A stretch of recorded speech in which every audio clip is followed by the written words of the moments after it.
Vamos a compartir la pantallita. El tema que tenemos para reforzar la parte teórica es... ¿ven bien ahí? Sí, se ve bien. Están mirando bien la presentación, ¿verdad? Sí, sí. Sí, sí. Bien, bien, bien. Es este tema de resistencia al flujo en cauces aluviales que se complementa con lo último que habíamos visto en la parte teórica, que se refiere a formas de fondos. ¿Se acuerdan que ya estamos en la instancia en la que el sedimento comienza a movilizarse? Cuando el sedimento comienza a movilizarse, empieza a formar ondulaciones en el fondo, y todo eso interactúa con el flujo, propiciando cambios en las condiciones de resistencia al escurrimiento. Entonces, tratar con este tema, si bien es cierto, vamos a usar conceptos que provienen de la hidráulica de canales tradicional, en el caso que los canales tengan un contorno rígido, indeformable, o sea que permanece igual e inalterable a través del tiempo. Vamos a usar eso como base para adentrarnos en esta temática que tiene que ver con la resistencia al flujo en cauces con lechos móviles. O sea, cuando decimos cauces aluviales, quiere decir que el contorno del flujo, el contenedor, está conformado por sedimento suelto capaz de movilizarse ante la acción hidrodinámica del flujo. Entonces, digamos, ¿para qué estudiamos? O sea, ¿con qué finalidad vamos a estudiar la resistencia al flujo? Justamente para poder caracterizar las velocidades y las alturas asociadas a un caudal dado que vamos a tener en una corriente. Entonces, los elementos que vamos a ver tienen que ver con el hecho de que en la mayor parte de los casos, los cauces naturales exhiben formas de fondo, esto que hemos hablado, ¿verdad? Rizos, dunas, una combinación de ambos, antidunas, etc.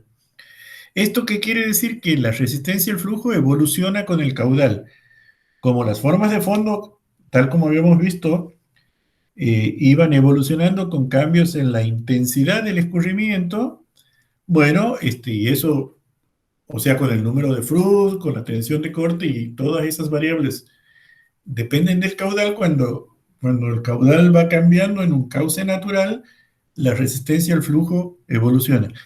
Si trazamos un correlato con lo que habíamos visto en hidráulica de canales, cuando estudiamos el tema en su momento, nosotros caracterizábamos la resistencia al flujo por el N de Manning, ¿verdad? El C de Chessy o el F de Darcy-Weisbach.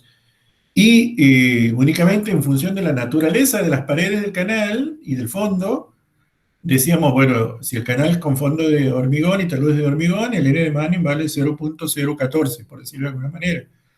Si es un canal excavado en tierra, el N de Manning vale 0.030. Bueno, y lo consideramos constante a lo largo de todos los cálculos. En este caso, vamos a ver que en un cauce natural evoluciona con el caudal, o sea que va cambiando con el caudal. Por lo tanto, no se pueden aplicar en forma directa esos métodos que habíamos visto para canales con contornos indeformables. Por ejemplo, la fórmula de Manning no se la puede aplicar en forma directa. Sí, con unas adaptaciones, por supuesto, que es lo que vamos a desarrollar en esta clase.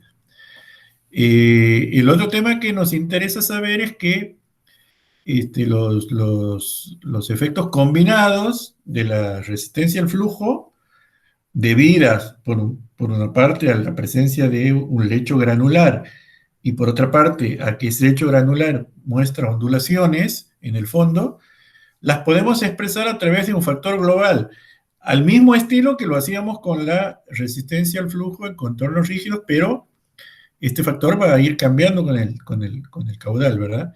Ya sea el F, que sería el factor de fricción, o este C asterisco, que es una versión adimensionalizada del coeficiente de Chesi. Para que ustedes tengan en cuenta, este C asterisco es el C de Chesi dividido la raíz de G, la raíz de la gravedad. Solamente con dividir entre la raíz de la gravedad el valor del coeficiente de Chesi tenemos una versión adimensional del mismo. El otro punto es que la forma y las dimensiones de esas ondulaciones del fondo afectan la resistencia, generando un efecto que se llama arrastre por forma.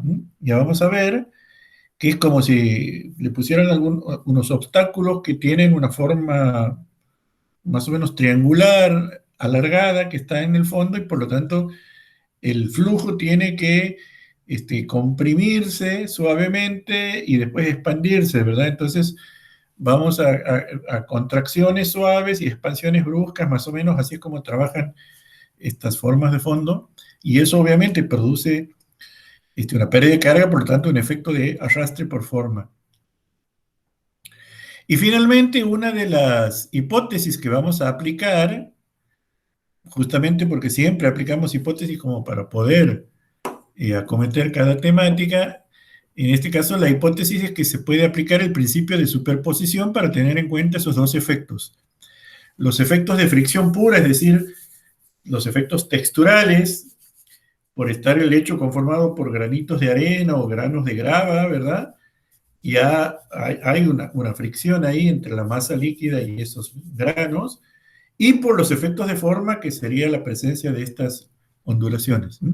Entonces, lo que implica aplicar el principio de superposición es que los efectos pueden superponerse, es decir, que la tensión de corte global generada por la presencia de los granos y de las formas de fondo se puede expresar como una tensión de corte controlada por la textura del material más otra tensión de corte producida por la resistencia por forma. Teniendo en cuenta estas 5 características, vamos a comentar el tema. La finalidad práctica de estudiar la resistencia al flujo es la de poder construir en un cauce natural mediante ecuaciones adecuadas, que vamos a ver enseguida, lo que se llama la curva de descarga o curva de altura caudal o relación HQ, siendo que este cauce sea un cauce natural, un canal artificial, pero con lecho móvil, es decir, poder de alguna manera establecer esta relación funcional para expresarla en forma gráfica a través de la que ya conocemos la relación HQ. Bien sabemos que esta relación se puede establecer mediante mediciones de caudal, ¿verdad? Mediante prácticas de aforos líquidos. Pero muchas veces eso no es posible hacer mediciones, porque no tenemos el instrumento, no tenemos la logística, no podemos acceder directamente al sitio. Bueno, en este caso vamos a aplicar técnicas estimativas basadas en una conceptualización de los fenómenos de resistencia al flujo para poder construir esta curva altura caudal o curva de descarga, curva HQ. La principal dificultad con la que nos vamos a encontrar en el estudio de la resistencia al flujo es que el lecho es deformable, ¿verdad? Y por lo tanto, como consecuencia de los procesos de erosión y sedimentación, vamos a tener, digamos, unas ciertas dificultades que sortear para poder justamente construir esas curvas de descarga. Esto, recordando rápidamente lo que habíamos visto en la clase pasada, esta es una adecuación de la figura que aparece en el trabajo de Simons y Richardson sobre formas de fondo. Tenemos rizos, dunas, ¿verdad? Rizos, dunas con rizos superpuestos, dunas puras, dunas lavadas, lecho plano con transporte, antidunas, antidunas con ondas rompientes en superficie y secuencia de rápidos y remansos, en la medida que el número de Froude aumenta en la dirección en la que yo estoy moviendo el cursor, ¿no? Aumenta así, y aquí aumenta en el sentido vertical descendente también. A este conjunto que está aquí hasta las dunas, hasta antes que comience el lavado de dunas, se le denomina régimen fluvial inferior y en este límite estamos con valores de número de Froude del orden de 0,3 a 0,4 más o menos, ¿no? Aquí tenemos el régimen fluvial superior, que sería a partir de la condición del lecho plano con transporte, y este estadio es como una transición, ¿no? Aquí tenemos número de Froude arriba de 0,6, aquí tenemos número de Froude cercano a 0,5, arriba de 0,6, y bueno, aquí ya tenemos número de Froude próximos a la condición crítica, cercanos a 1 y mayores. Aquí cercanos o mayores a 1 en este último estadio. Todas estas situaciones se nos pueden presentar en el mismo cauce, por ejemplo, durante el paso de una crecida, que para un determinado caudal todavía estemos en dunas, y si ese caudal aumenta, pasemos a una condición de lecho plano y finalmente antidunas cuando el caudal es mucho más alto, ¿no? O podemos sortear una crecida transcurriendo todo dentro del régimen inferior. Esto muchas veces ocurre en los grandes ríos, inclusive en el río Dulce, durante las crecidas más significativas no tenemos el desarrollo de antidunas, al menos en las secciones del área ya llana cerca de la ciudad de Santiago del Estero. En algunos tramos superiores de algunos ríos, por ejemplo, sí podemos llegar a tener con pendientes un poquito más fuertes este tipo de situaciones. ¿Qué es lo que pasa cuando analizamos el comportamiento de la tensión de corte ante esta evolución de formas de fondo siguiendo todo este derrotero? Bueno, si ploteáramos la tensión de corte total en el lecho versus la velocidad media, vamos a encontrar que si el lecho fuera rígido, esto ya lo hemos visto, tendríamos esta curvita de líneas de trazo y punto celeste, pero en la realidad nosotros mientras nos movemos o mientras evolucionan las formas de fondo pasamos de rizos a dunas, recobramos el lecho plano y pasamos a antidunas. Vale decir que en esta zona, que sería la zona más común, la zona típica de los ríos aluviales, ríos de llanura, la tensión de corte vemos que consta de dos componentes. Una, que le vamos a llamar tau prima, que es la tensión de cizallamiento generado por la fricción a nivel de piel, digamos, a nivel de textura, a nivel de los granos de sedimento que forman el lecho fluvial. Mientras que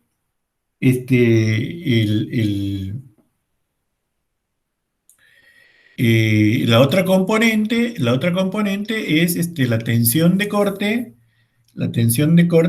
que le vamos a llamar tau segunda, que obedece a la resistencia por forma, como le decía, a esas paredes de carga producidas por la presencia de dunas en el fondo que generan secuencias de contracciones suaves y expansiones, contracciones suaves y expansiones. Por lo tanto, aplicando el último principio que hemos visto en el listado de aspectos que vamos a tener en cuenta, y que es el principio de superposición, o también llamado principio de desagregación lineal de la tensión de corte, escribimos que la tensión de corte total es la suma de la tau prima, que sería tensión de corte por fricción pura, más la tau segunda, que sería tensión de corte por resistencia de forma. ¿Cómo es la mecánica del flujo a medida que pasamos una duna? Esto se ha estudiado fundamentalmente en laboratorio, ¿verdad? En canales con pared de vidrio y fondos conformados por sedimentos. Pueden ser sedimentos móviles o sedimentos fijos. Se han hecho experimentos de los dos tipos, ¿no? Muchas veces lo que se hace es un experimento que está detallado por el profesor Raúl Kivi, que es empezar con un lecho de arena móvil, hacerle pasar un caudal, aumentar el caudal hasta que se desarrollan las dunas. Una vez que se consigue el desarrollo de las dunas, interrumpir bruscamente el paso de ese caudal, de manera que queden las dunas conformadas en el lecho, tal como veíamos en algunas fotos en la clase pasada, ¿verdad? Y en ese momento pasarle un spray de una mezcla cementicia, agua con cemento, o sea, lo que se llama cemento lanzado o shotcrete. No sé si ustedes han visto esto en tecnología de materiales. ¿Han visto lo que se llama gunitado o shotcrete? Todavía no. Es una mezcla acuosa con cemento, ¿verdad? Que uno, mediante un atomizador, como eso que usan los pintores, ¿verdad? Lanza cemento, de manera que se genera una pequeña peliculita delgada aquí sobre la cresta y sobre las formas de las dunas y las deja fijas, ¿ah? Las deja fijas. Deja que se seque ese cemento y quedan las dunas, entre comillas, rigidizadas. Ese es un experimento que se puede hacer para estudiar la resistencia al flujo, haciendo abstracción de la migración longitudinal de las dunas. Si las dunas estarían liberadas, se seguirían moviendo, pero ahí sería por ahí un poco más difícil instalar sensores para medir, por ejemplo, presiones y tensiones de corte. Entonces, una vez que se ha rigidizado la duna en un laboratorio de hidráulica, se instalan sensores a lo largo de toda la duna, ¿no? De toda la duna, que son sensores de presión, es decir, piezómetros, ¿m? Y sensores de tensión de corte, lo que se llama strain gauge, que son unos transductores que sirven para medir la tensión de corte. Y eso nos permite ver cómo varían longitudinalmente estas dos variables. Entonces, esto es lo que tenemos ploteado aquí abajo, ¿verdad? En este caso se trataba de una duna que tiene una longitud del orden de medio metro, ¿verdad? De cresta a cresta, un poquito menos de medio metro, en un laboratorio de hidráulica, y se representa la presión y la tensión de corte versus la longitud. Aquí está un poco en línea de trazo la siluetita de esta duna, y vemos cómo a medida que el flujo pasa, tengamos en cuenta que a lo largo de todo el flujo, de toda la línea de escurrimiento, se tiene que respetar la ecuación de la energía, ¿verdad? La ecuación de Bernoulli. Por lo tanto, la presión, ¿verdad? En la zona esta, en la montante de la duna, se produce una aceleración del flujo porque como el caudal tiene que pasar, y el tirante va disminuyendo porque la duna se va adentrando dentro del flujo, ¿verdad? El flujo se acelera y en la zona de, digamos, aguas abajo de la cresta, el flujo se desacelera como consecuencia de la expansión, ¿verdad? Por eso fíjense ustedes cómo la presión va disminuyendo aquí porque aumenta la carga de velocidad, aquí aumenta, comienza a disminuir hasta la cresta y vuelve a empezar a aumentar, ¿verdad? Mientras que la tensión de corte, fíjense ustedes que tiene discontinuidades en la cresta. ¿Por qué tiene estas discontinuidades? Porque se produce una separación del flujo y una zona de recirculación aquí. Aguas abajo de la cresta se produce una zona de recirculación que implica una expansión. Por lo tanto, es importante tener en cuenta este comportamiento y para estudiar las características esenciales de estas formas de fondo. Esas características se ven resumidas fundamentalmente en dos parámetros que las caracterizan. La longitud de esta lambda, en este caso medida de valle a valle, esta lambda medida de valle a valle, de este punto hasta este punto, y la altura, en este caso simbolizada con la letra delta. Nosotros usamos las minúsculas para no confundirnos con la delta, que es la densidad relativa del sedimento sumergido, ¿no? Esto como está extractado del libro de profesor Jalin, y también está en el libro del profesor Rautkivi, y está con las letras originales que aparecen en el libro, ¿no? El ángulo teta que es del orden de 28 a 30 grados, tiene que ver un poco con el ángulo de reposo de la arena, ¿no? Que sería aproximadamente lo que define la inclinación de la cara esta de aguas abajo, ¿no? De la duna. Pero un poco aquí está resumido el patrón de comportamiento del flujo cuando pasa por la duna. Esto es importante porque, obviamente, la resistencia por forma se va a definir de esa manera. Fíjense que aquí tenemos un gráfico más detallado, inclusive como está extractado de otro texto, con simbología distinta para definir la altura y la longitud. Esas dos características son, HD y LD son la altura de una y longitud de una. Y pasaría algo similar en el caso, digamos, de que tengamos rizos sobre dunas, o sea, rizos superpuestos a dunas, y aún más, en el caso de grandes ríos, lo que se observan como el río Paraná, el río Mississippi, el río Orinoco, por ejemplo, aquí en América, el río, el río Congo en África. Bueno, estos grandes ríos con lechos arenosos tienen la característica de que en su fondo se desarrollan dunas más pequeñas montadas sobre dunas más grandes, ¿no? En los ríos medianos tenemos rizos sobre dunas, pero en otros ríos muy grandes tenemos dunas más pequeñas montadas sobre dunas más grandes. En ese caso, obviamente, tenemos que sumar una componente adicional a la resistencia.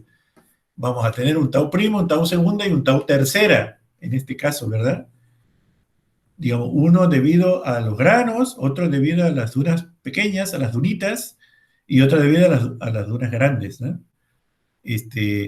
Siempre la hipótesis de la desagregación lineal de la tensión de corte nos conlleva a esta situación. En cuanto a la resistencia de los granos, bueno, generalmente se la caracteriza a partir de el coeficiente de rugosidad absoluta de Nikuratse, o sea, este valor que a su vez es la rugosidad absoluta de Nikuratse, que tiene que ver un poco con el tamaño de los granitos de arena que tenemos ahí. Entonces, estas crestitas o granitos del sedimento es una propiedad del material de fondo que se obtiene por granulometría. Entonces, esto funciona más o menos así. Aquí tenemos un tramito de canal, un tramito de cauce aluvial. Esta es la superficie libre del flujo, ¿verdad? Y está inclinado porque tiene una cierta pendiente, y esta es la duna. Esta es la nomenclatura que usamos en este curso, ¿no? La LD minúscula, L sub D, L minúscula sub D mayúscula, significa la longitud de la duna, y delta sub D, la altura de la duna. Phi, le vamos a llamar a este ángulo. Y si aplicáramos para este volumen de control que está definido aquí, que involucra una duna en su totalidad, el principio de conservación de la energía, vamos a tener que la pérdida de carga total,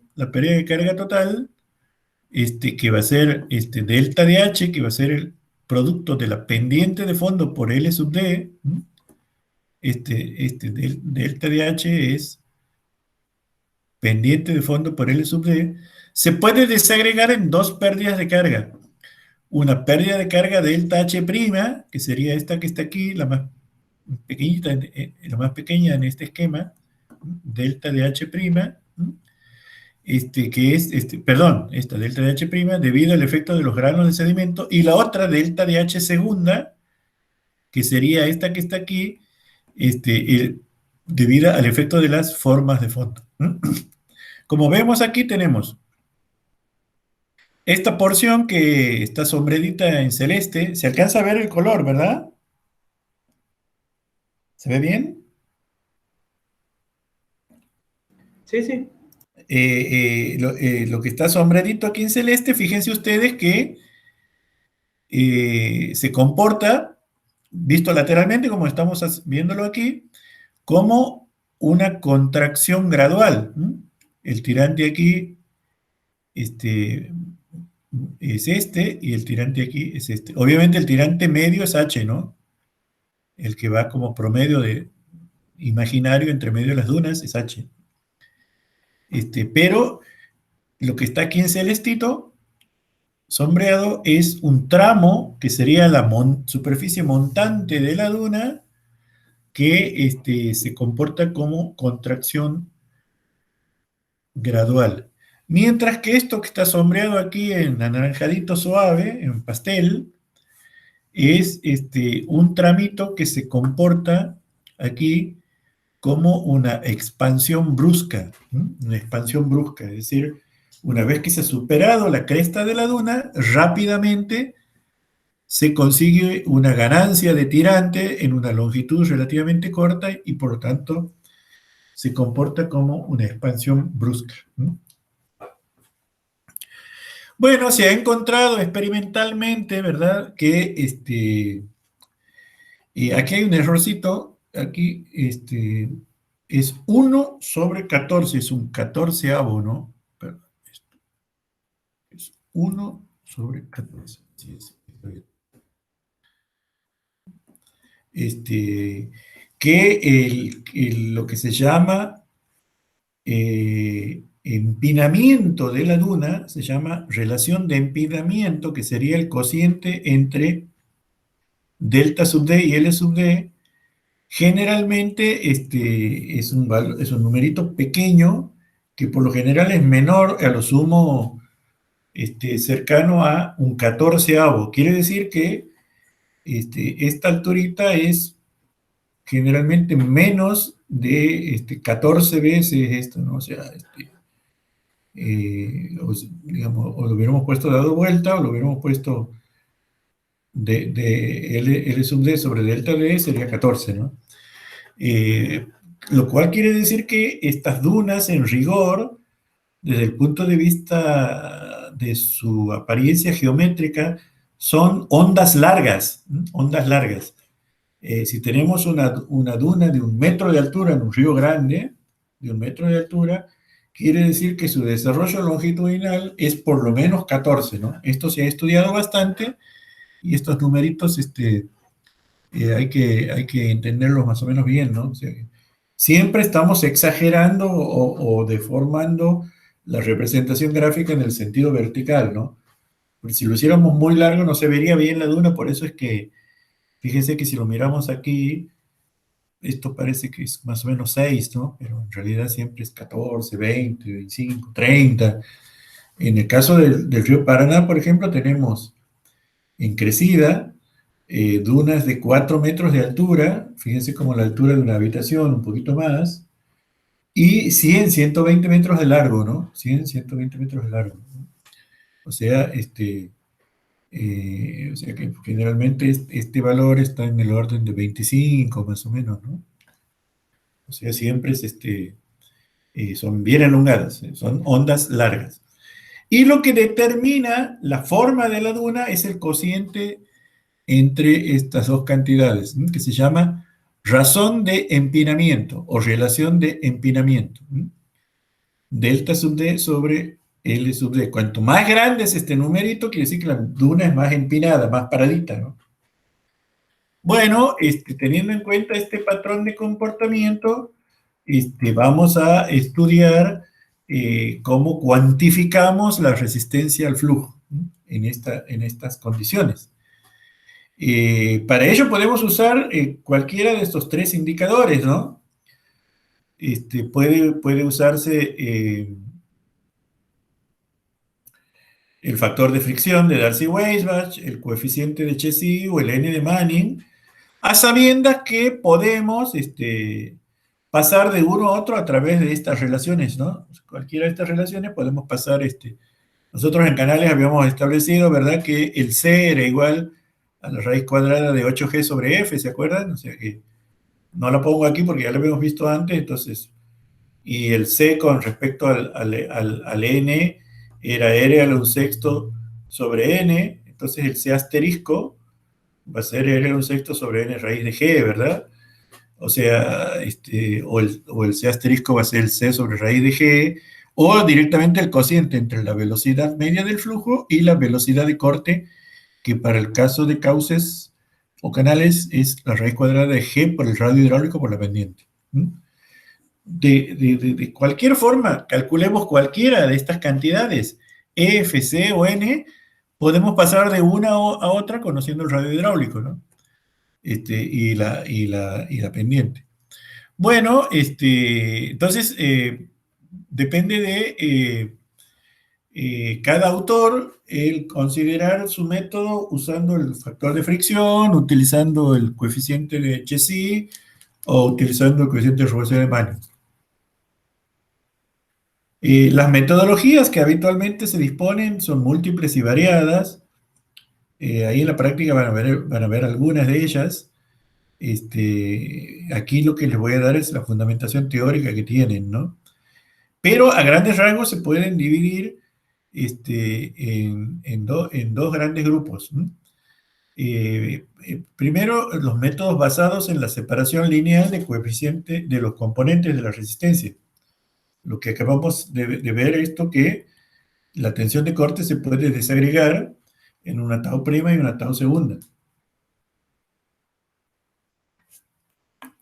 Una debida a la fricción pura por la presencia de los granos de sedimentos y otra debida justamente al efecto de forma por la presencia de ondulaciones en el fondo.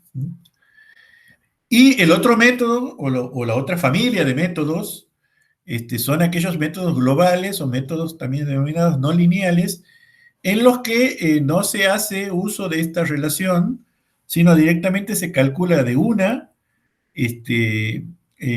la resistencia al flujo mediante una expresión para la velocidad media del flujo en términos de todas estas variables que intervienen. El tamaño de las partículas de sedimento, el radio hidráulico, la pendiente, la aceleración de la gravedad, la densidad del fluido, la densidad del sedimento, la viscosidad cinemática del fluido y una serie de parámetros.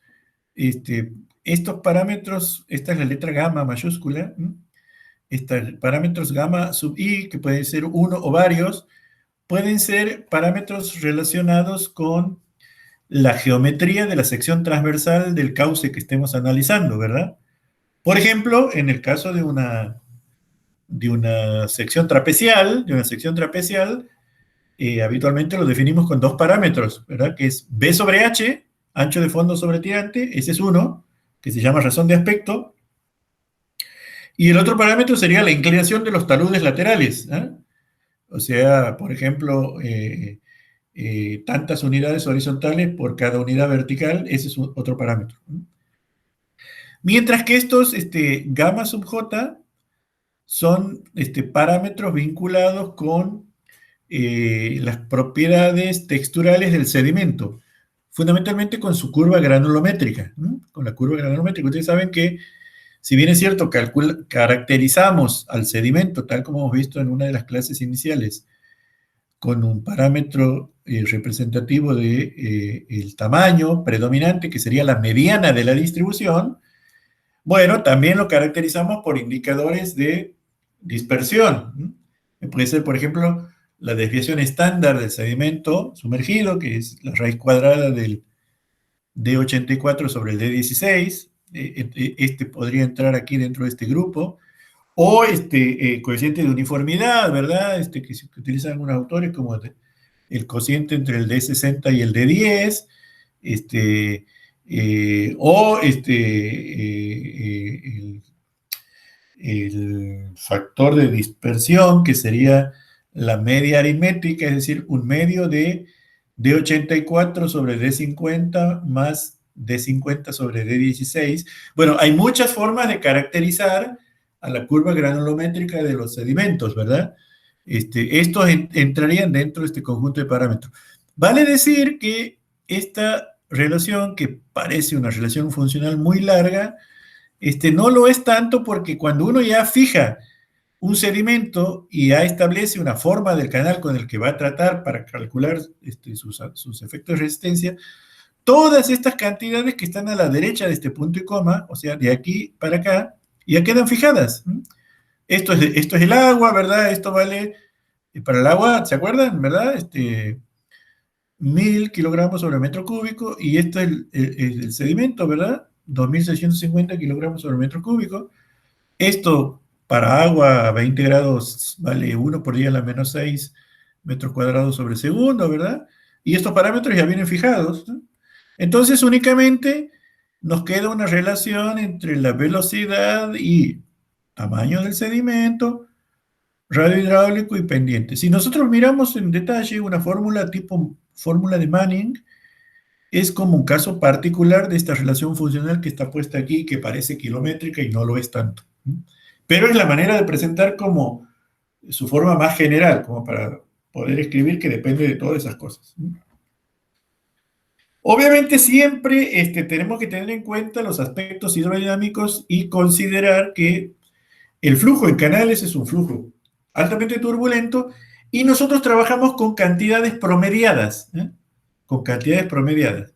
Por ejemplo, si tuviéramos la posibilidad de hacer mediciones instantáneas de los perfiles de velocidades y de los perfiles de tensiones de corte, nos encontraríamos con que en un instante T sub 1 tendríamos una distribución así debido a la turbulencia de esta línea rojita que aparece aquí, ¿verdad?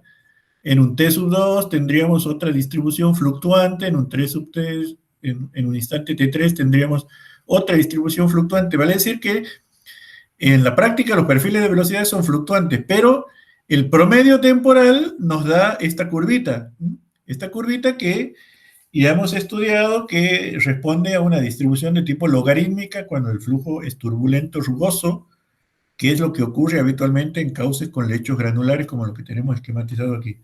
Lo mismo para la tensión de corte, son cantidades fluctuantes con la turbulencia, pero nosotros tomamos el valor medio promediado en el tiempo, ¿no? Entonces, siempre tenemos que tener en cuenta, a pesar de que trabajamos con valores con valores constantes de la velocidad y la tensión de corte para una condición hidráulica dada, estos valores resultan de promediar en el tiempo debido a la turbulencia, ¿no?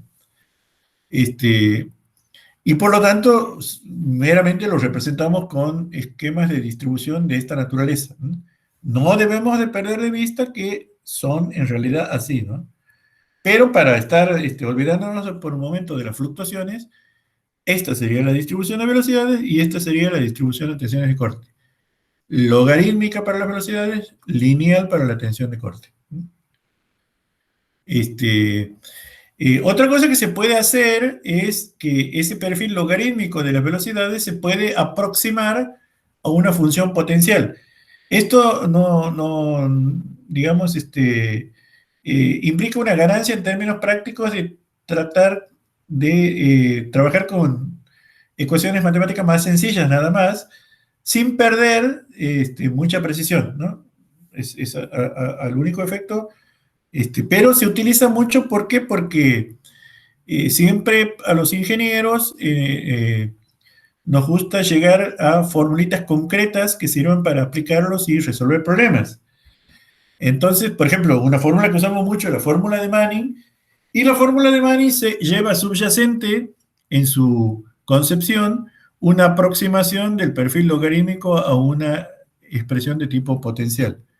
¿Esto qué quiere decir? Que la velocidad en un punto cualquiera, en la columna de flujo, ¿no? En un punto cualquiera, por ejemplo aquí en un punto cualquiera, a una altura z sobre el fondo, la velocidad a una altura z sobre el fondo, esa sería la velocidad a una altura z sobre el fondo, dividida la velocidad de corte en el lecho, va a ser igual a 1 sobre kappa, kappa es coeficiente de von Karman que vale 0,4, por el logaritmo natural de z sobre z'. Z sería la altura sobre el fondo y z' sería una altura teórica en donde la velocidad tiende a hacerse cero.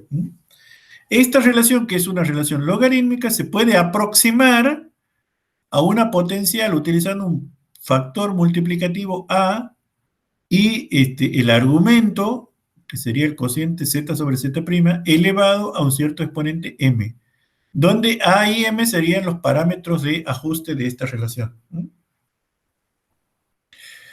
¿Qué pasa con este Z'? Esto también ya lo hemos visto, que es variable según se trate de contornos hidráulicamente lisos o contornos hidráulicamente rugosos. En el caso de contornos hidráulicamente lisos, vale beta sub L por nu, esto es viscosidad cinemática sobre velocidad de corte, beta sub L por nu sobre U asterisco, donde se ha determinado en el laboratorio de la Universidad de Göttingen, en el grupo de mecánica de fluidos teórica y experimental del profesor Prantl, se ha determinado que beta sub L vale aproximadamente un noveno, o sea, 0.111. Mientras que en el caso, esta relación fue encontrada por von Karman. Mientras que en este caso, cuando los contornos son hidráulicamente rugosos, ¿esto qué quiere decir? Que el número de Reynolds asterisco, el número de Reynolds de corte, que sería U asterisco por K sub S sobre nu, es mayor que 70, ¿verdad? En el caso anterior sería cuando ese número es menor que 5, entre 5 y 70 hay transición. Cuando es mayor que 70, Z' se expresa como una fracción de la rugosidad K sub S. K sub S es la rugosidad, ¿no? De Nicorazzi. En ese caso, Z' se expresa como una fracción de K sub S a través de este factor beta R, donde este beta R se ha encontrado experimentalmente que vale un 30avo, es decir, 0.033333, ¿no? O sea que el Z' sería una cosa muy delgadita, muy finita, muy pegadita al fondo, que es un 30avo del tamaño, más o menos un 30avo del tamaño de los granos de materiales que tenemos ahí. Está indicando, digamos, una capita muy delgadita en relación al fondo. Bueno, ¿cómo se comporta esto? Fíjense ustedes que podemos plotear coeficiente dimensional de Chessy versus una recíproca de la rugosidad relativa y encontramos que la línea sólida, esto que está figurando aquí como ecuación 4, es la correspondiente a la ley logarítmica, y esta línea de trazo, que aquí tenemos dos, que con distintos valores del factor multiplicativo A, en este caso 832 y en este caso 766, corresponde a la aproximación potencial con el M, que está aquí, el M adoptado como un sexto. Para A tenemos 766 y 832, con 766 tenemos esta línea, con 832 la aproximación a la ley logarítmica es muy, muy cercana, ¿verdad?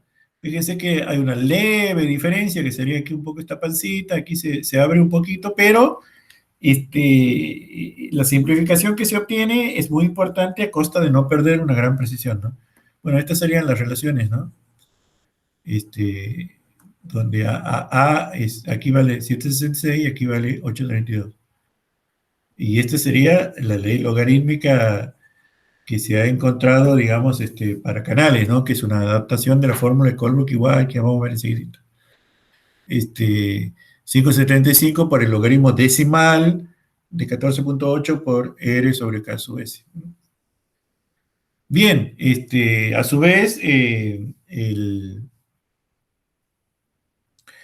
coeficiente dimensional Chessy se puede expresar mediante esta relación de tipo logarítmica donde beta sub S, que es digamos, este término aditivo que aparece aquí, depende del Reynolds asterisco. ¿No? ¿Y cómo depende? A través de esta relación que está elaborada en base a los datos de Nicorazzi. Con los datos de Nicorazzi se elabora esta relación donde en esta zona el flujo se comporta como hidráulicamente liso cuando este valor es menor que 5, y en esta zona donde la asíntota ya se hace horizontal de los datos, hidráulicamente rugoso cuando este valor vale más que 70. Y en el medio tenemos una transición, que es lo que decíamos hace un ratito. Bueno, si ustedes recuerdan la fórmula de Colebrook y White para tuberías, ¿verdad? Que cuando estudiábamos tuberías en hidráulica de canales, se expresaba de esta manera. Es una fórmula fea, pero si al final del día uno cuando la estudió ya se la sabe un poco de memoria, ¿no?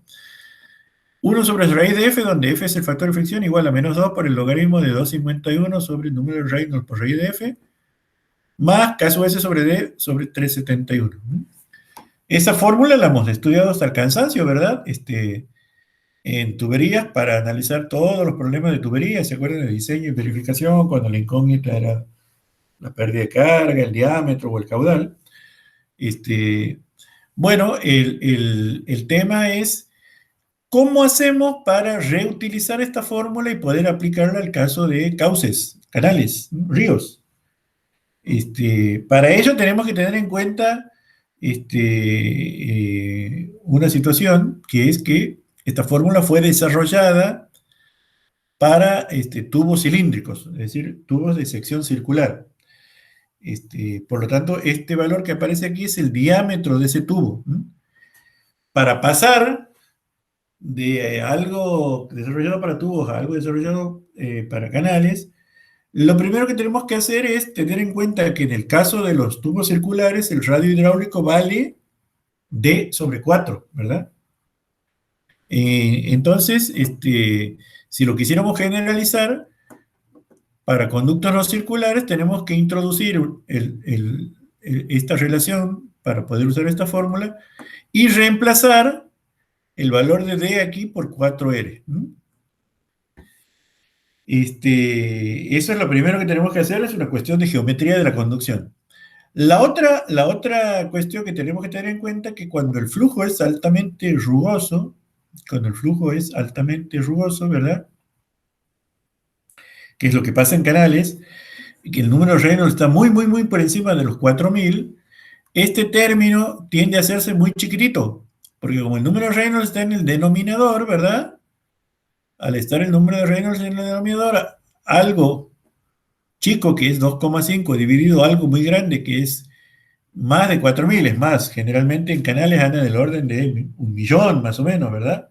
Entonces este término tiende a hacerse despreciable y podemos abstraernos del mismo, o sea, lo podemos simplificar.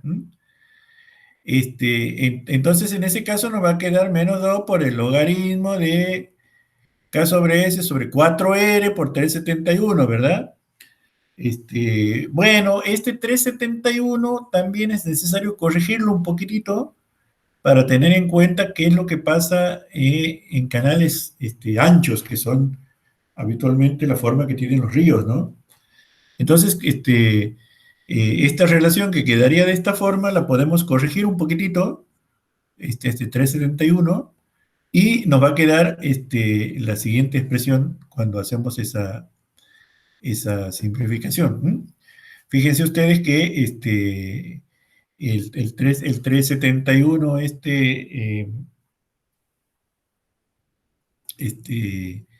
tiende más a 3, de manera que 4 por 3 queda 12 aquí en el argumento.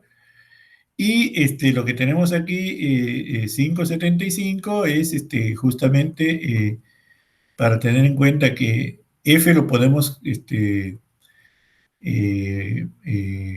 relacionar con el C de Chesif, ¿verdad? Usando la relación de que C es igual a la raíz cuadrada de 8G sobre F. Bueno, 575 que aparece aquí justamente es a raíz de eso, ¿verdad? Sería esto al darse vuelta el argumento, pasar R al numerador y caso es el denominador, se va menos, ¿verdad? Y nos va a quedar 575 es el producto de 2 por 8, que sería 16, dividido la raíz cuadrada de G, ¿verdad? La raíz cuadrada de G, o sea, G vale 981, la raíz cuadrada de 981 es 3 y moneditas, bueno, 16 dividido 3 y moneditas nos da 575, que es lo que aparece aquí. Bueno, esta sería al final, esta que está recuadradita, la expresión transformada de Colebrook y White, era esta, para ser aplicada a canales. Entonces, teniendo en cuenta esta facilidad que tenemos de traer una ecuación que ya la habíamos visto en hidráulica 1, en la hidráulica inicial, nos queda únicamente ver de qué manera podemos evaluar este caso S para contornos móviles, o sea, lechos fluviales conformados por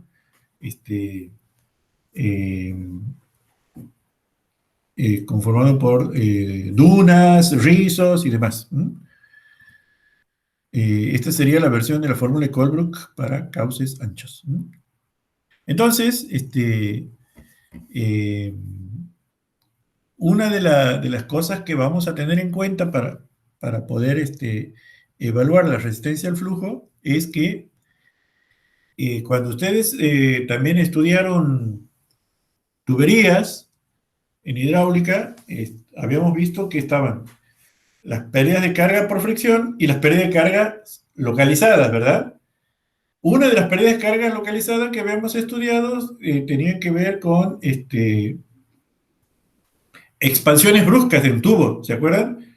Un tubo que venía con un diámetro dado y de golpe pasaba a un diámetro mayor.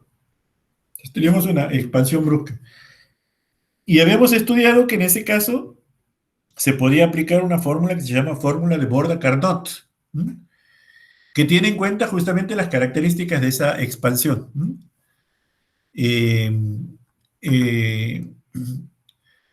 Haciendo una aplicación de esa fórmula de Borda-Carnot, la componente de la pérdida de carga en la expansión delta de H segunda, que es esta que está aquí, se puede expresar a través de este factor. Psi sub D, que sería el factor de empinamiento, que sería L sub D, lambda sub D sobre L sub D. Lambda sub D sobre L sub D es psi sub D elevado al cuadrado por L sub D sobre H, donde H es el tirante medio, L sub D sobre H, sobre 2. Esta fórmula viene de la ley de Borda-Carnot para expansiones bruscas. Y por lo tanto, la pérdida de carga total, esta pérdida de carga total, se puede expresar entre una desagregación lineal entre la suma de una delta de H' más una delta de H segunda. Con lo cual, recuerden la ecuación de Darcy-Weisbach, la pérdida de carga es F por L sobre D por B cuadrado sobre 2G, ¿verdad? En este caso va a ser F por L sobre 4R por B cuadrado sobre 2G. O sea que la pérdida de carga es directamente proporcional al factor de fricción. Por lo tanto, el factor de fricción también se puede descomponer en la suma de dos factores de fricciones, un F' y un F segunda. Con lo cual, la tensión de corte, ¿verdad? La tensión de corte, recuerden ustedes que era F sobre 8 por la velocidad del flujo elevado al cuadrado. También la tensión de corte se puede desagregar en una tau sub 0' más una tau sub 0 segunda. Y el parámetro de Shields, que sería la versión adimensionalizada de las tensiones de corte, también lo podemos desagregar en una tau asterisco prima y una tau asterisco segunda. Esta transparencia es fundamental para entender bien por qué se pueden desagregar ambas cosas, ¿no? Y no cometemos un error significativo en ese procedimiento. Entonces, si utilizamos, en lugar del F de Darcy, utilizamos el coeficiente adimensional de Chezy, el C asterisco, que es el cociente entre la velocidad media del flujo y la velocidad de corte, o bien el cociente entre el C de Chezy y la raíz cuadrada de la aceleración de la gravedad, o bien la raíz cuadrada de 8 sobre F, ya lo sabíamos de hidráulica. Esta desagregación se puede escribir ahora como el F era F' más F segunda, vamos a tener que, como el F guarda con el C una relación del cuadrado inverso, ¿verdad? 1 sobre C asterisco al cuadrado va a ser igual a 1 sobre C asterisco prima elevado al cuadrado más 1 sobre C asterisco segunda elevado al cuadrado. Y en ese caso la fórmula de Colebrook, que ya la habíamos calculado previamente, y nos implica que podemos descomponer la rugosidad total como una rugosidad debida a los granos más una rugosidad debida a las formas. Bueno, justamente hay un investigador holandés, que es este señor Van Rijn, que hizo ese análisis y presentó ecuaciones para calcular cada una de estas dos cosas. Caso S', encontró que la ecuación que mejor ajusta este caso S' es multiplicar por 3 el D90 de la distribución granulométrica del material. 3 D90, calculamos caso S'. Y para caso S segunda encontró esta expresión. Es una ecuación exponencial ajustando datos experimentales, ¿no? Haciendo una compilación de datos de una cantidad importante de investigadores que estudiaron, como vimos hace un rato, dunas en laboratorios, que es donde más fácil visualizarla y demás. Y también incluyó estudios en campo, porque con una ecosonda se puede medir longitudinalmente, navegando longitudinalmente las dunas, se puede medir las crestas y los valles en campo, ¿no? Bueno, utilizó una base de datos que en hidráulica fluvial siempre tiene mucha dispersión, pero trazó una ecuación de ajuste que es esta ecuación exponencial empírica para el caso S segunda. 1.1 por la altura de la duna, o sea que hay una proporcionalidad directa entre el caso S segundo y la altura de la duna, lo cual es físicamente lógico, ¿verdad? Porque cuanto más alta sea la cresta que tengamos en el fondo, mayor va a ser la resistencia de forma. Entonces, esta linealidad es físicamente justificada. Y aquí aparece una exponencial que depende de el coeficiente de empinamiento o la razón de empinamiento de la duna. Psi sub d es delta sub d, es el cociente entre delta sub d y L sub d. Ese es psi sub d, perdón. Psi sub d. Entonces, las ecuaciones que finalmente se utilizan para calcular lo que aparece en la fórmula, necesitaríamos ecuaciones para calcular la altura de la duna y la longitud de la duna. Son estas dos, ¿no? Donde este eta asterisco que aparece aquí, este eta asterisco, es lo que se llama factor de movilidad de Van Rijn, que es el cociente entre el parámetro de Shields y el parámetro de Shields crítico menos 1. Con este conjunto de ecuaciones ya podemos calculamos la altura de la duna, calculamos la longitud de la duna, calculamos psi sub d, venimos aquí, calculamos caso S segunda, a caso S prima la calculamos en función de la granulometría del material, sumamos ambas para tener caso S, aplicamos la fórmula de Colebrook y tenemos ya el cálculo de ese asterisco que es lo que estábamos buscando. Este método de Van Rijn es uno de los que más se utiliza en la práctica para estimar la resistencia al flujo en cauces aluviales. Sin embargo, existen un montón de otras metodologías que ustedes van a ver un par de ellas nada más, porque cada una tiene sus matices, van a ver en la parte práctica. Aquí se las voy a enumerar rápidamente. Está el método de Einstein y Barbarossa. Estos son autores de origen americano. Einstein, Hans Albert Einstein, era hijo del famoso Albert Einstein, profesor de física y descubridor de la teoría de la relatividad, ¿no? Que si bien es cierto, nació en Suiza cuando su padre estaba trabajando allí, se trasladó después a los Estados Unidos e hizo toda su carrera como especialista y profesor de hidráulica fluvial en el Instituto Tecnológico Caltech de Pasadena, en California. Con uno de sus estudiantes, con Barbarossa, crearon un método para calcular la resistencia al flujo, uno de los primeros, para allá por la década de 1950.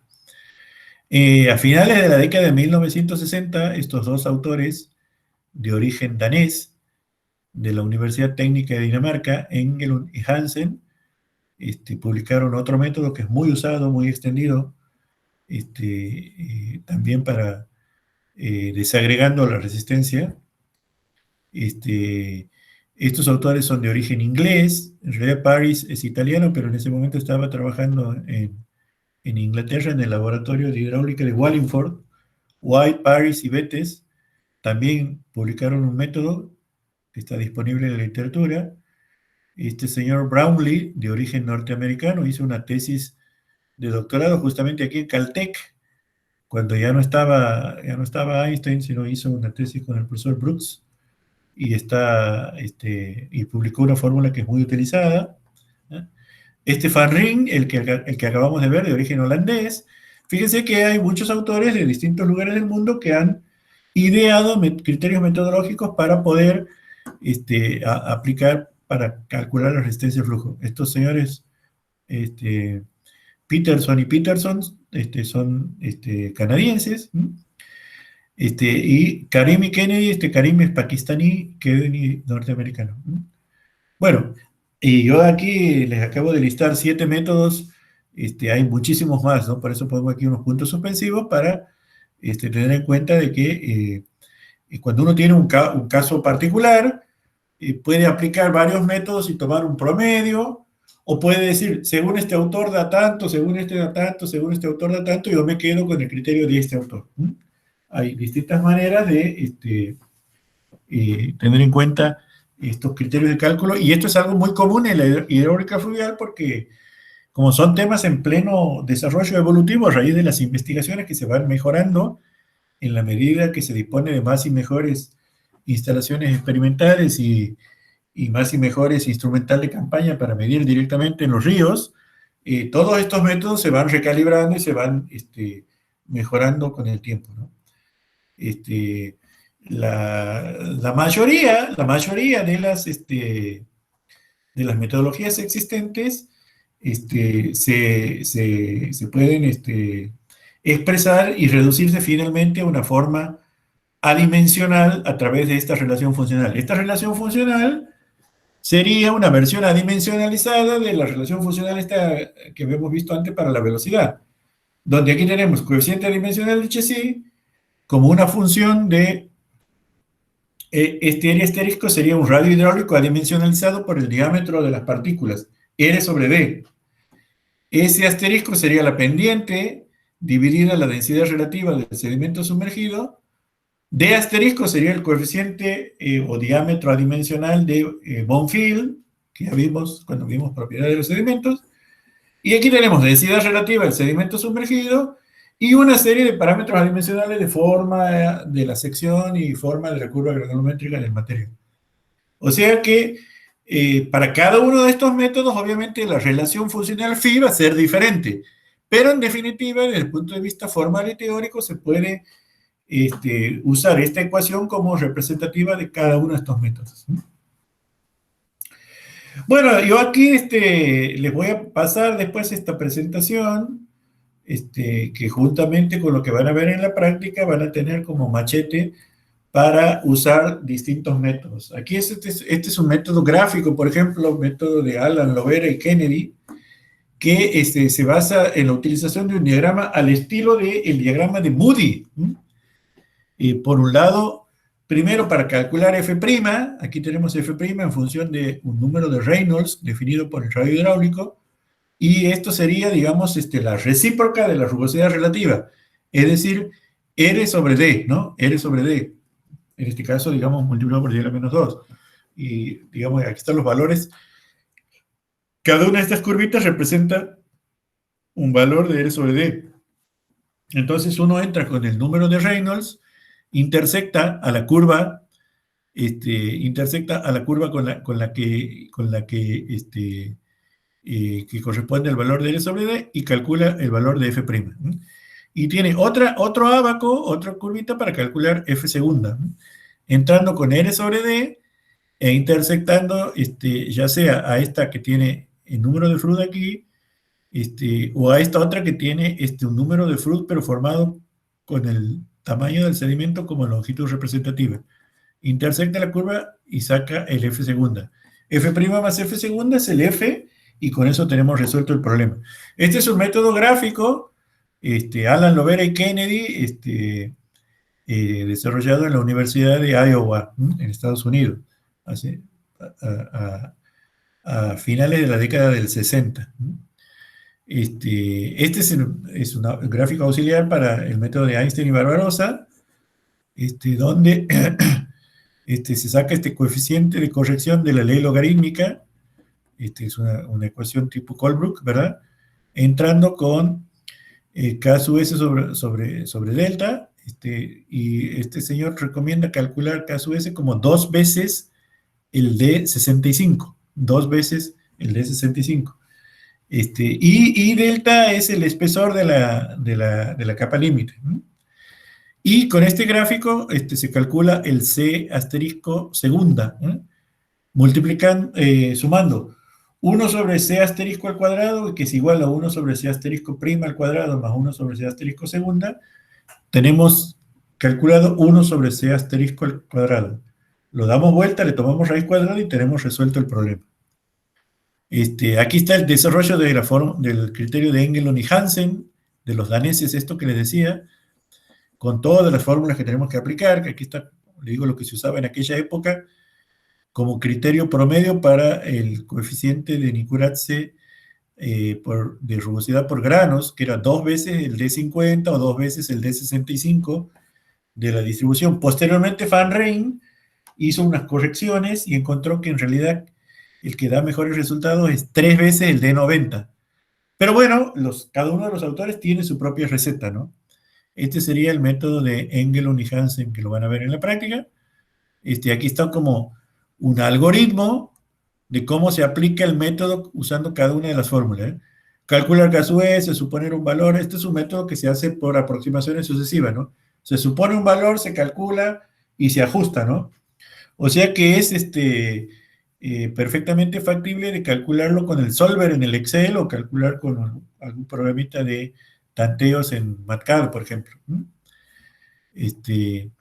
Hay un método que es una variante de Engelund y Hansen, un poco más nueva, que son de estos señores de Wright y Parker, donde introducen el número de Fruth como factor de corrección, y aquí ya hacen uso del valor propuesto por Van Rijn para la componente de rugosidad absoluta debido a los granos, ¿no? Y de la aproximación potencial a la fórmula logarítmica que habíamos visto al principio, ¿no? Aquí está un poco los gráficos que utilizan Wright y Parker. Fíjense ustedes que en hidráulica fluvial siempre tenemos grandes dispersiones, ¿no? Grandes dispersiones. O sea que las fórmulas que utilizamos son aproximaciones dentro de un contexto de grandes dispersiones.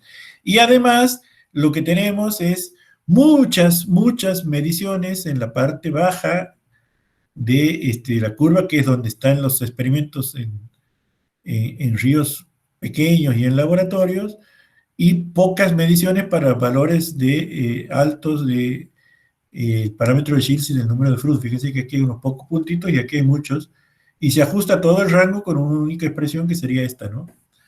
Esto siempre es muy común. Estos puntitos representan mediciones en distintos ríos, en este caso de los Estados Unidos, ¿no? Middle Loop, Río Grande, Atchafalaya, que es un brazo del Mississippi, ¿verdad? El propio Mississippi, el Niobrara, el Río Red, Río Rojo, bueno, y están todos los datos experimentales. Aquí está el algoritmo de cómo calcular con la ecuación con el método de Wright y Parker, y están las ecuaciones respectivas en cada paso, ¿no? Así que este es un machete para cuando hagan el trabajo práctico. Y finalmente está este método de Van Rijn, que es el que ya les mencioné anteriormente, o sea que están las ecuaciones, y aquí está ese ajuste que les decía a esta forma exponencial, ¿verdad? Que fíjense ustedes que es la línea de trazos, la línea de ajuste dentro de un contexto de gran dispersión, ¿no? Porque siempre los puntos experimentales que se obtienen en hidráulica fluvial muestran una dispersión significativa. Donde se muestra que este método funciona muy bien para rizos y en la zona de dunas, funciona muy bien para dunas, perdón. Toda esta parte inferior es para dunas, y la zona de rizos, que sería esta que aparece aquí, bueno, la dispersión es importante, pero la curvita le pasa más o menos por el medio, ¿no?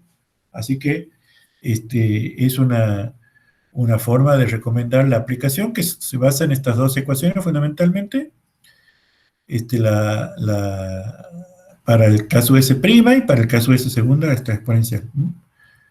Y el método de Brownlee es un método directo que no necesita tanteos y está basado en regresión múltiple usando esta expresión. Esta expresión, regresión múltiple, es uno de los métodos que hace uso explícito de el sigma sub g, que sería la desviación estándar geométrica de la curva granulométrica. O sea, la raíz cuadrada, sigma sub g sería la raíz cuadrada de D84 sobre D16.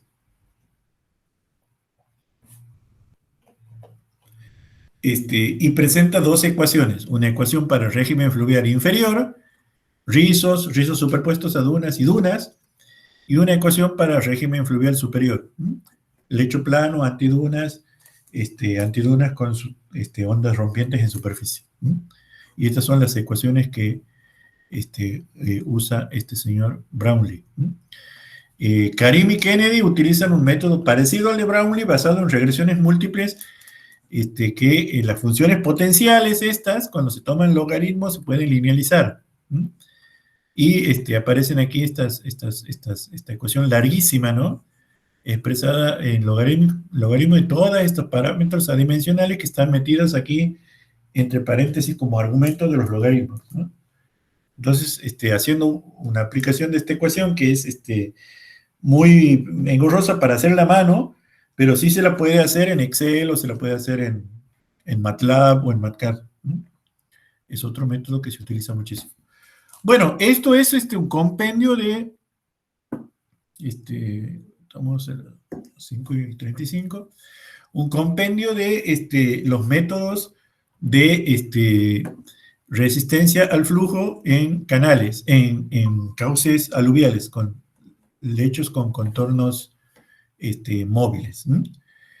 Como les digo, lo que interesa es la parte conceptual, cómo se desagrega la resistencia en una resistencia por fricción sobre los granos y otra resistencia por la presencia de forma de fondo, que son contracciones graduales, expansiones bruscas, contracciones graduales, expansiones bruscas, ¿no? Y eso se lo formaliza con ecuaciones matemáticas que están contenidas ahí, y de esa manera se calcula, ¿no? En la práctica van a hacer unos ejercicios aplicando 2 o 3 de estos métodos como para que sepan cómo se hace en el caso de un río real, ¿no? Se les va a dar como dato la curva granulométrica, la sección transversal del cauce, y a partir de ahí pueden proceder al cálculo, ¿no? Aquí estamos. Nicolás, ¿recobraste la energía? Sí, profe, pero como a las 5 y algo, 5:10 más o menos. Bueno, ¿estás conectado Así que entré hace poquito. al sistema de dónde? ¿Chocón? ¿En dónde está? ¿Dónde está más cerca? No. No, yo estoy en el sur. Está sobre el Neuquén, no sobre el Limay. Claro, ahí. ¿Qué ciudad grande tiene cerca ahí donde vos estás? Zapala, la próxima grande, o San Martín de los Andes. Estás Zapala, sí. Villa Pegüeña se llama la localidad donde estoy. Bueno. ¿Y está haciendo frío ya? ¿Se vino el frío ya? Sí, ahora para esta tarde tenemos la primera nevada. Hubo una tormenta grande, así que seguramente que por eso se cortó la electricidad. ¿Y hay mucho viento, como siempre? Sí, esta zona siempre llena de viento. Bueno. Muy lindo, a mí me gusta este clima. Bueno, yo le voy a pasar un poco esta presentación. En el caso de cauces, esto es para cauces que desarrollan dunas, o sea que son con lechos arenosos. En el caso de cauces con material granular grueso, ríos de montaña y pedemontanos, justamente como el río Neuquén, el río Limay, que está ahí cerca de donde anda el compañero, se hace una aplicación directa de métodos basados en la distribución logarítmica de velocidades, porque esos ríos no desarrollan dunas, sino como tienen materiales muy gruesos en el fondo, en el rango de las gravas, directamente lo que domina como elemento que produce resistencia al flujo es el caso S', por llamarle de alguna manera. El caso S segunda como que no tiene una importancia relevante, porque desde la física del problema lo que domina la fricción son los bochones estos y las piedras que tenemos en el fondo. Entonces se hace una aplicación directa de esa fórmula de Colebrook y White Y se estima el caso S' como 3 veces el D90 de la distribución y se puede calcular en forma directa, ¿no? Así que yo les paso este material, les paso el enlace para el video si no pudiste ver la primera parte. Y con Marcelo van a hacer, como les digo, un par de ejercicios con la aplicación de estos métodos, así la clase que viene, y ya empezamos con transporte de sedimentos. ¿Alguna duda, algún comentario? No, Inge, está bien. Nos vemos la próxima clase. Está. Le No, estoy pero mandando. yo espero el link de la clase grabada. Bien. Ya a la nochecita les mando el material. Sí, no hay problema, está bien. Muchas gracias. Que tengan buenas tardes. Saludos ahí a Nicolás. Y que se nos abrigue el amigo, no se nos vaya a enfermar. Sí, bro. Bueno, Muchas gracias. Hasta luego, buenas tardes, que estén bien. Chao, hasta luego. Adiós.